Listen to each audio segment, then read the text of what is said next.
J'ai la grâce du Seigneur avec nous au travers de sa parole. Amen. Amen. Père Céleste, nous te rendons gloire. Merci pour ce moment. Une fois de plus, nous recommandons à ta grâce que tu nous parles, que tu nous apportes ta lumière et ta vie au travers de ta parole, au nom de Jésus-Christ. Amen. Amen. Que Dieu soit loué, qu'il soit glorifié. Nous allons rapidement ouvrir nos Bibles. Nous sommes dans le livre d'Hébreux chapitre 11, versets 8 à 10. Hébreux chapitre 11, verset 8, du 8e verset au 10e verset. C'est le chapitre des héros de la foi. Et là, nous allons apprendre sur la vie d'une personne ou d'un personnage que j'aime beaucoup, c'est Abraham, notre père dans la foi.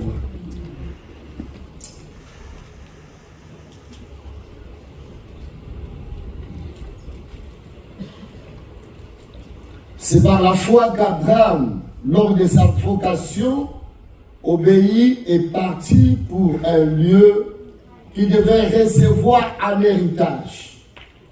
Et qu'il partit sans savoir où il allait. C'est par la foi qu'il vint s'établir dans la terre promise comme dans une terre étrangère, habitant sous les tentes, ainsi que Isaac et Jacob, les co-héritiers de la même promesse. Car il attendait la cité qui a de solides fondements, celle dont Dieu est l'architecte et le constructeur. Amen. Amen. Que Dieu bénisse sa parole au nom de Jésus-Christ. Est-ce que nous pouvons acclamer la parole? Frères et sœurs, la thématique de ce matin, je l'ai intitulée « Appelé pour l'héritage ». On est appelé pour l'héritage. Lorsque nous parlons de l'appel, il est question, certes, de la vocation, mais aussi une interpellation divine par rapport à une mission. Amen. Je vois Élie qui vient auprès d'Élisée. Il prend son manteau, il jette sur Élisée. Élisée comprend cette interpellation, que c'est une interpellation divine. Et que c'était l'appel de Dieu par rapport à la mission divine. Élie va lui poser cette question. Comprends-tu ce que je fais? As-tu retenu quelque chose par rapport à cet acte prophétique que je viens de poser vis-à-vis de toi? Et Élisée dit, oui, j'ai compris. Donne-moi le temps d'aller consulter ma famille, ensuite je vais te suivre. Donc, c'était une interpellation divine dans sa vie et il a compris la mission divine. Il devrait s'attacher à Élie, être dans son école pour répondre à l'appel de Dieu. L'appel de Dieu est une interpellation divine dans le cœur de chacun de nous. Nous n'avons pas été seulement appelés au salut, être sauvés, mais nous avons aussi été appelés à l'héritage ou pour l'héritage que Dieu a destiné pour nous, pour chacun de nous, sachant que nous sommes héritiers de Dieu et co-héritiers de Christ. Comme Paul le dit, Dieu a préparé un héritage pour nous. Et c'est ce que Paul interpelle aux Éphésiens en leur disant, ayez en vous l'esprit de la sagesse et de la révélation divine. Non pas seulement pour que vous ayez la connaissance de Dieu, mais aussi pour que vous sachiez quel est l'héritage que Dieu a préparé pour les saints, pour tous ceux qu'il a appelés dans sa grâce. Donc en Christ, nous sommes des héritiers de Dieu et nous sommes des co-héritiers de Christ. Si continuer à parler dans cette même pensée comme papa a commencé le dimanche passé, parce que nous suivons Colombe News presque chaque dimanche. C'est suivi au Gabon, c'est suivi au Congo.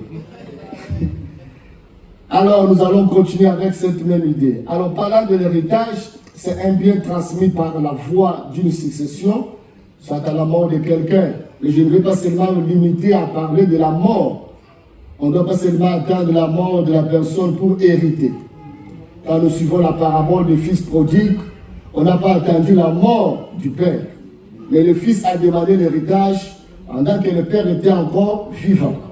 Le père était en vie et il avait demandé l'héritage. On n'attend pas que la mort du père. Dans la pensée de Dieu, c'est même avant que le père ne décède, le fils peut entrer en possession de l'héritage. Et ce fils qui a demandé l'héritage, le père l'a cédé, il a dit prends, sauf qu'il avait mal géré. C'est un mauvais exemple pour lui. Pourquoi? Parce qu'il s'est éloigné du père. S'il était resté dans la présence du père, il avait aussi reçu la bénédiction du père. Je pense qu'il allait bien concevoir son héritage. On voit le fils cadet qui part avec les biens, mais sans la bénédiction du père.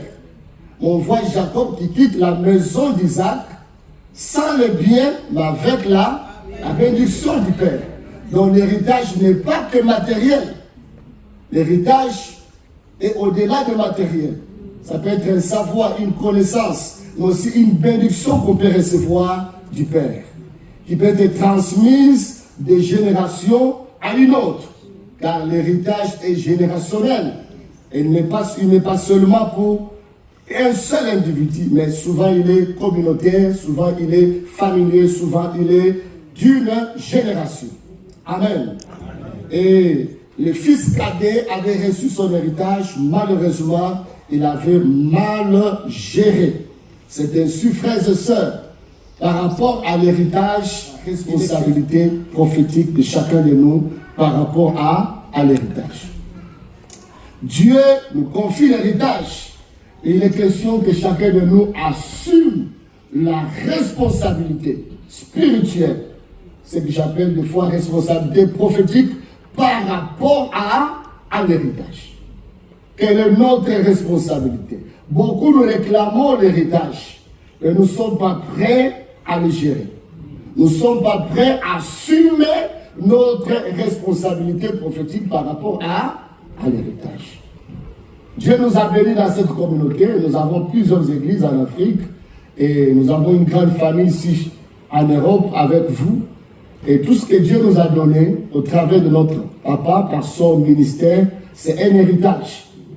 C'est un héritage qui doit rester de génération en génération.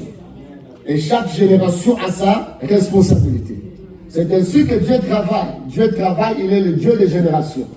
Il y a eu des générations qui ont travaillé, ils ont fait par rapport à leur temps. Et d'autres générations sont venues, ont continué. Nous allons voir, il y a des générations prophétiques qui ont seulement annoncé des choses, mais qui ne les ont pas accomplies. Abraham est arrivé, il a annoncé certaines choses à ses enfants, mais il n'a jamais vécu sur cette terre comme étant propriétaire de cette terre. Mais ses enfants ont retenu le message. Ils ont gardé le message. Mais au temps de Josué, nous voyons des conquérants sont venus pour conquérir la terre promise. Et au temps de David, lorsque David vient, il vient même conquérir là où habitaient les Jébusiens. Là où se situe Jérusalem, Sion. Après combien d'années? Mais ils ont gardé la pensée qui a été transmise de père au fils, de génération en génération. Le Seigneur, nous devons comprendre cette pensée-là. L'héritage est générationnel. Et que chacun de nous, ou chaque génération, doit assumer sa responsabilité pour continuer à garder l'héritage, à le développer, afin que soit une bénédiction, non pas seulement pour la famille La Colombe, ou seulement pour votre famille, pour plusieurs familles dans le monde. Alléluia. Amen. Nous devons assumer, chacun de nous, la responsabilité. Voyons, la Bible nous dit que Dieu appelle Abraham. Il appelle pour un héritage. Et Abraham va recevoir deux grandes visions particulières dans sa vie liées à l'héritage. La vision de la terre et la vision de la postérité. De la terre promise. Il lui révèle cela après être séparé de l'autre. Abraham a vu toutes les limites de la terre promise. Et curieusement, lorsque Dieu va appeler Moïse, il va lui donner le même message. dans Exode 3. Il dit, voilà les limites que j'ai révélées à tes pères. Et il dit que je suis le Dieu de tes pères, Abraham, Isaac et Jacob. Je les ai appelés par rapport à un héritage. Et toi qui es leur descendant, tu vas faire sortir le peuple de l'Égypte pour les amener dans un beau et vaste pays que j'ai prévu pour vous. Mais à qui Dieu a parlé en premier lieu par rapport à l'héritage? C'est Abraham. Mais qu'est-ce qu'Abraham a fait? Abraham a assumé sa responsabilité, c'est de faire quoi? De transmettre le savoir, le message divin à sa postérité. Et sa postérité a retenu les informations, la connaissance, le savoir que leur père leur avait transmis. Ils ont gardé cela de génération en génération.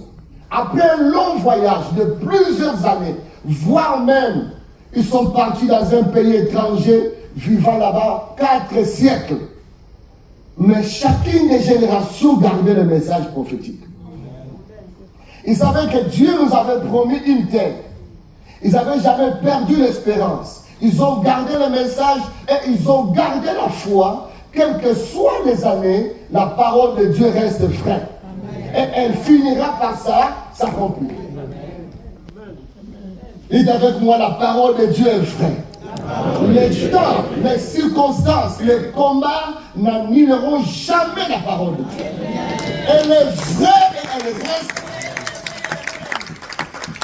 Ni même la servitude, ni même tout ce qu'ils ont connu en Égypte n'ont annulé cette vérité. Tu peux traverser des combats dans ta vie, des combats liés à la famille, je ne sais pas quoi, mais ce que Dieu a dit reste vrai. Amen. Les temps passeront, les circonstances viendront, passeront. La parole de Dieu ne changera jamais. Parce que Dieu est fidèle à sa parole. Il est derrière sa parole pour l'accomplir. J'aime ça. Il est derrière sa parole pour accomplir sa parole. Et ce que j'aime, de Abraham jusqu'à Moïse, ça s'est passé plusieurs siècles. Ce peuple avait toujours la foi. Dieu nous a promis cette terre. Ils étaient éloignés de cette terre, mais ils croyaient qu'ils posséderont cette terre. Oh, je parle à quelqu'un, même si tu es éloigné de ton environnement prophétique, mais crois que Dieu t'amènera là-bas. Et Dieu accomplira ce qu'il t'a dit. Et ce peuple continue à croire, continue à prier pour cela. Le jour où Moïse va rencontrer Dieu dans le buisson ardent, il va lui rappeler son peuple. Il dit, mais tu as un peuple qui souffle là-bas. Certainement, ce peuple a des promesses. Dieu lui dit que c'est toi que je choisis comme instrument. Afin d'amener ce peuple à sa terre promise. Et Moïse, toute cette génération croyait toujours à cette parole. Ils n'ont pas déchiré les paroles prophétiques, des rouleaux, ils ne les ont pas jetés. Ils ont eu confiance à l'Esprit du Seigneur qui a communiqué cette parole de génération en génération. Car la parole de Dieu est vie et esprit. Elle ne meurt jamais. Ils ont gardé cela. L'héritage est générationnel. Et que chacun de nous doit assumer sa responsabilité prophétique pour l'héritage de Dieu. Et je disais qu'il y a des générations qui annoncent, qui transmettent des connaissances, mais des fois qui n'accomplissent pas les choses dont le Seigneur a promis.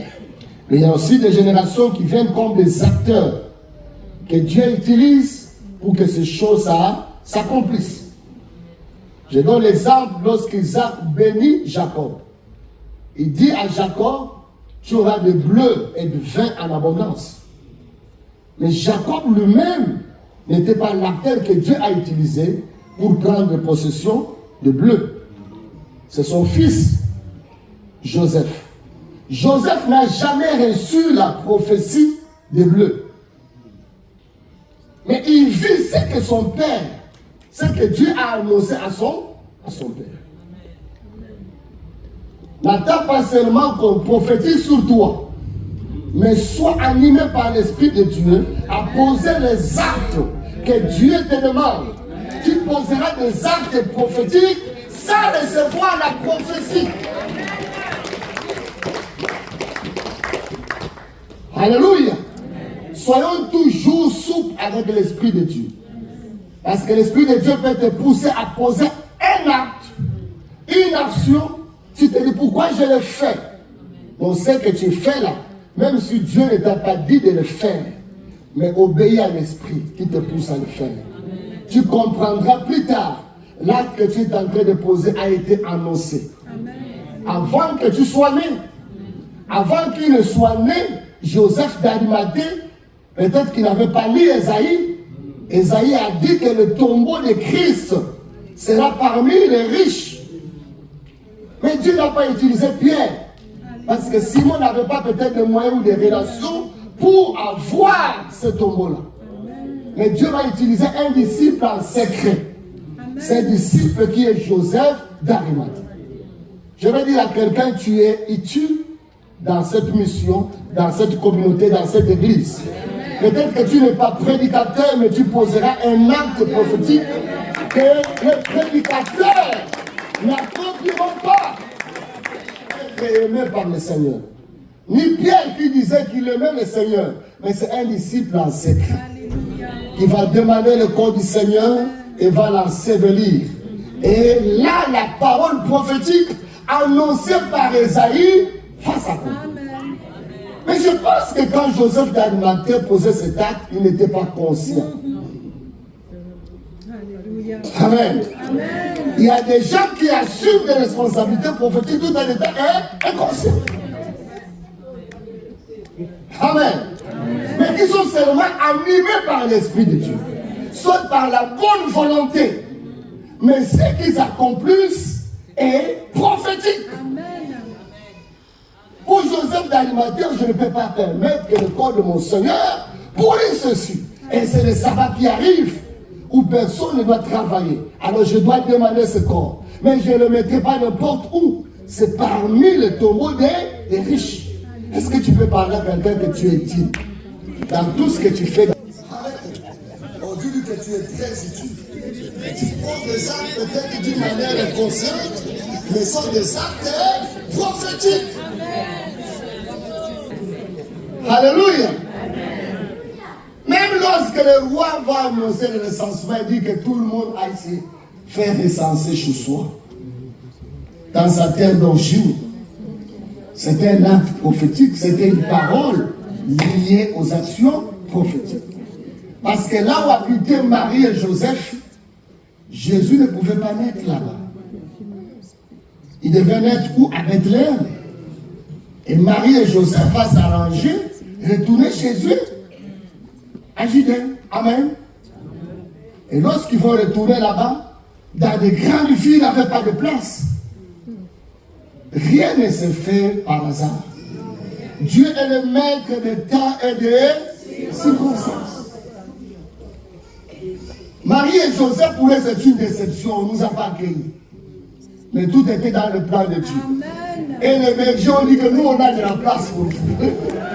Parce que c'est lui qui va naître, c'était l'agneau de Dieu. Il doit venir au milieu des agneaux. Alléluia. Et se sont retrouvés à Bethléem. Inconsciemment, ne sachant pas que leur marche était prophétique. Je ne sais pas là où tu vas te retrouver la semaine prochaine. Mais je prie que l'Esprit de Dieu t'anime. Et que tu te retrouves là où Dieu t'attend à faire quelque chose avec toi. Alléluia. Ils se sont retrouvés là-bas à Bethléem. Peut-être que je vous allais pouvoir dire quelle malchance, Marie. Moi, je souhaitais que mon fils aîné puisse naître dans une maternité extraordinaire, VIP. Oh Seigneur, est-ce que c'est lui, si c'est vraiment ton fils? C'est une bénédiction que tu envoies au milieu de nous. Mais quand les mages vont arriver à Jérusalem, ils vont interroger Hérode. Hérode dit que moi je ne connais pas ce chose. Les Juifs va parler aux scribes. Et lorsque les scribes vont dire hommage que non. Selon les prophéties, Alléluia. il ne doit pas naître ici, mais c'est à Bethléem. Car les prophéties disent que Bethléem, tu es la moindre, c'est parmi les terres de Juda, mais de toi sortira le roi. Et les mages se sont cheminés jusqu'à Bethléem. Quand ils arrivent là-bas, ils trouvent Marie et Joseph avec l'enfant. C'est l'orientation divine. Et Marie et Joseph ont compris ce jour-là, mais c'était une marche prophétique. Oh, je déclare ce matin que ta marche cette semaine, pendant tout ce mois de mars, soit une marche prophétique. Et que tes actions soient prophétiques, en train d'accomplir les œuvres de Dieu, telles qu'il les a annoncées. Amen. Au nom de Jésus. Écoutez-moi, s'ils étaient partis ailleurs, les mages allaient se retrouver à Bethléem, et Marie et Joseph ailleurs. L'or, tout ce qu'ils ont apporté comme le trésor du roi, ils n'allaient pas bénéficier de cela. Alléluia. Et chacun de nous doit assumer sa responsabilité prophétique. Certains ne sont pas conscients. Quand ils assument cela, ils le comprennent après.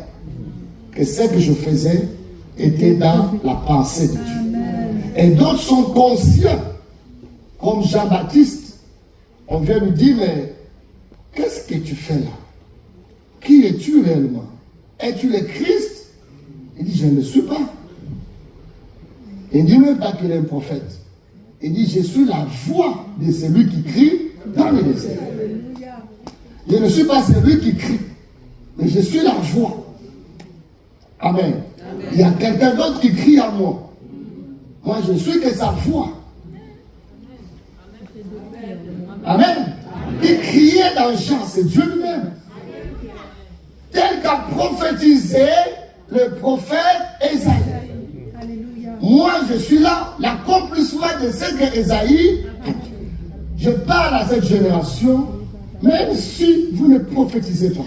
Mais ce qui est vrai, vous vivrez l'accomplissement de ce qui a été prophétisé. Vous êtes des acteurs de choses annoncées. Les choses ont été annoncées pour que vous puissiez les accomplir. C'est ainsi, levez-vous, que chacun de nous s'élève, prêt à poser des actes. Car l'Esprit de Dieu nous anime à ce temps pour poser des actes. Et les actes que nous posons sont tellement prophétiques. Alléluia. Suivons le mouvement de l'Esprit de Dieu. Vraiment, je demande que nous puissions suivre le mouvement de l'Esprit de Dieu. Lorsque nous dit allez annoncer la bonne nouvelle, annonçons la bonne nouvelle. Prêchons la parole du Seigneur, prêchons-les. Car cela a été annoncé d'avance. Qu'il y aura une génération qui viendra. Dans les derniers jours, je répandrai de mon esprit sur toute chair. Et vos fils, vos filles prophétiseront. Nous gagnerons les âmes, nous gagnerons les nations. Pierre va parler de cela. Tous les juifs vont se rappeler de ces paroles prophétiques. Ce qui est en train de se passer aujourd'hui, le jour de la Pentecôte, ce n'est pas une imagination, ce n'est pas notre propre affaire. Mais ce sont les affaires de Dieu, annoncées dans les temps anciens et qui sont en train de s'accomplir maintenant. Et nous sommes des acteurs que Dieu a choisis pour vivre l'accomplissement. Il y a des choses que Dieu a parlé à ton père, à ta mère. Peut-être que ton père ou ta mère n'a pas saisi cela. Mais toi, tu le vivras. Et tu dois être prêt à assumer ta responsabilité prophétique. Amen. Par rapport à l'héritage, pourquoi nous devons assumer notre responsabilité prophétique? Parce que l'héritage est sacré. Dites avec moi, l'héritage est sacré. L'héritage est sacré. Ce n'est pas à bafouer. L'héritage est sacré. Chez nous en Afrique, lorsqu'on te choisit d'hériter quelque chose, tu dois savoir, on doit te préparer. Parce que l'héritage est sacré. On te choisit d'être chef de famille, on doit te préparer parce qu'on te dit que l'héritage est sacré. D'abord, il n'est pas personnel. Il n'est pas seulement pour ton temps. Il est générationnel. Ça part de fils, de père au fils. L'héritage est sacré. C'est ainsi, bien aimé dans le Seigneur, nous devons nous préparer à assumer notre responsabilité prophétique. Amen. Demain après-demain, certains parmi nous ne seront plus là. Mais l'Église va continuer. Amen. Et ceux qui vont rester avec l'Église doivent comprendre que l'héritage qui est cette Église est sacré. Merci Seigneur. Il y a des gens qui ont payé le prix pour que cela soit ainsi tel que nous le voyons. Et ce n'est pas bafoué. C'est ainsi que papa prêchait le dimanche. Lorsque l'héritier est encore un enfant, il n'entre pas dans ses pleins droits. Pourquoi on doit attendre qu'il grandisse? Parce que c'est une responsabilité à assumer. On ne peut pas confier l'héritage à un enfant. C'est donc qu'il est écrit malheur au peuple dont le roi est un enfant. Dès le matin, qu'est-ce qu'il fait? Il mange. Il dit qu'est-ce qu'on a laissé là-bas en compte? Les pays à combien là-bas? Il dit donnez-moi d'abord le temps, je vais acheter mes villas. J'aurai plusieurs femmes. Je deviendrai un homme. Tout le monde va me connaître dans ce monde. Ainsi Noé, il a construit l'arche. Réfléchissons un peu. Comme je dis à la maison, ayons le temps de réfléchir. Noé a sauvé combien d'espèces d'animaux? Sans lâche. On a un peu vu le lion, ni l'éléphant, ni le bœuf. Mais qui a assumé cette responsabilité? Il a préservé l'héritage de tout ce qui est faune. Il a dit, je le mets dans le bateau. Il a appris le langage des animaux pour le convaincre que chaque espèce entre dans son bateau.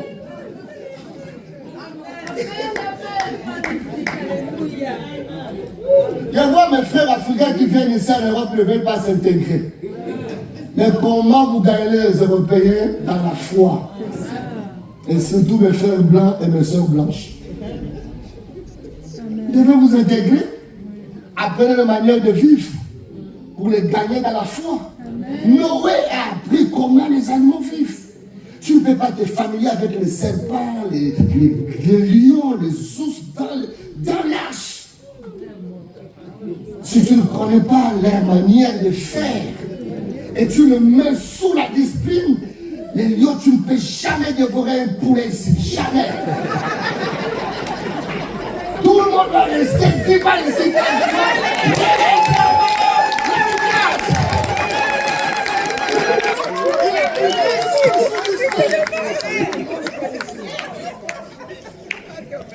Alléluia. Amen. Dans le Seigneur, il faut avoir la haute sagesse. Tout n'a pas la même culture, n'a pas la même mentalité, n'a pas la même compréhension des choses. Et tu dois les garder tous en paix dans un climat d'amour, de fraternité.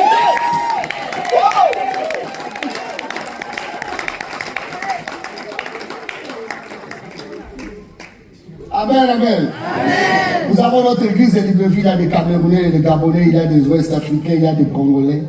Chaque peuple a sa mentalité. Les Camerounais sont chauds. Il faut savoir être avec eux, mais ils sont forts dans le boulot. Parce qu'on dit que je suis grand. Mais c'est toute une marche avec Dieu. Et Abraham a payé le prix, que dirons-nous de Moïse? Moïse qui était déjà bien assis dans la maison de Pharaon. Il avait l'identité égyptienne. Peut-être qu'il était aussi héritier de ce trône. Il avait tous les moyens, le confort. Mais Dieu vient le chercher dans ses palais. Il dit, quitte ces palais. Je t'appelle pour un héritage. Et quel est cet héritage? Il est défini comme l'opprobre du Christ. Amen. Amen. Hébreux chapitre 11, verset 24 à 26, 27. Il dit qu'il aimera mieux d'être maltraité avec son peuple que d'avoir pour peu de temps la jouissance dans le péché avec les trésors de l'Égypte.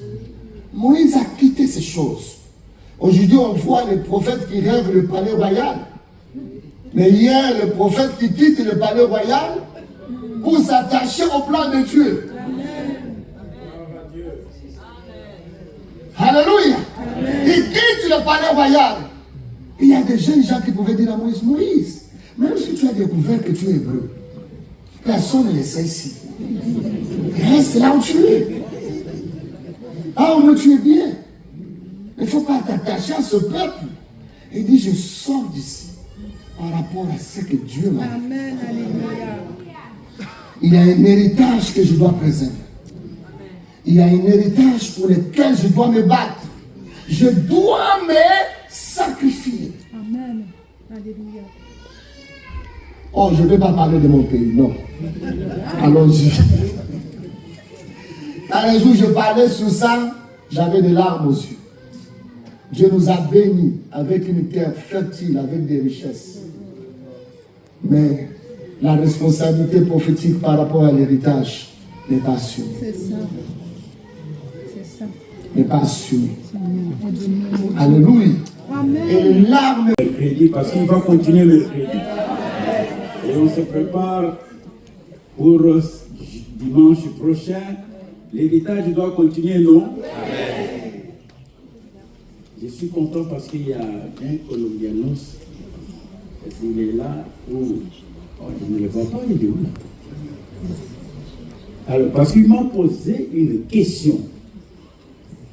Comment, il dit à moi, comment tu as fait pour avoir ces bâtiments? J'ai dit, ah, c'est une bonne question.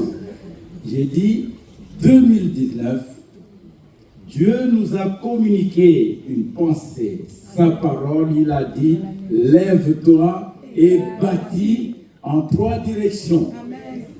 Bâtis ta vie, bâtis la vie des autres et bâtis le projet de Dieu. Et en même année, le projet est venu. On s'est dit, waouh, que faire? Et nous nous sommes dit, ça c'est le projet de Dieu, on va le bâtir. Vous savez, je vais être sérieux avec vous. Vous savez, 2 pasteurs de la région voulaient me décourager. Il dit, tu as toujours dit, tu rêves, mais tu rêves aujourd'hui. Maintenant, assis-toi. Ce bâtiment, tu ne l'auras pas. Est-ce que tu as l'argent? Je lui ai dit, vous savez, on se connaît. Ça fait longtemps qu'on se connaît un bio. Mais, cette fois-ci, vous ne m'aurez pas. On a le bâtiment. Un jour après, un autre passé me décourage. Mais maintenant, ils ne m'ont plus jamais appelé pour me féliciter. L'héritage doit continuer. Amen. Ceux qui nous connaissent, nous avons toujours dit, soyons simples. Merci mon fils. Soyons humbles, mais rêvons avec Dieu. Amen. Amenez de la résilience et d'exploit. On continue. Nous croyons. Rêvons avec Dieu. Rêve avec Dieu pour ta famille. Rêve avec Dieu pour ton boulot. Rêve avec Dieu pour tes études, pour le ministère, pour l'église. Rien ne peut arrêter l'œuvre de Dieu. Ni la pensée de Dieu, ni la parole de Dieu. Amen. Amen. Amen. Acclamons encore le Seigneur avant de nous. Merci Seigneur. On se met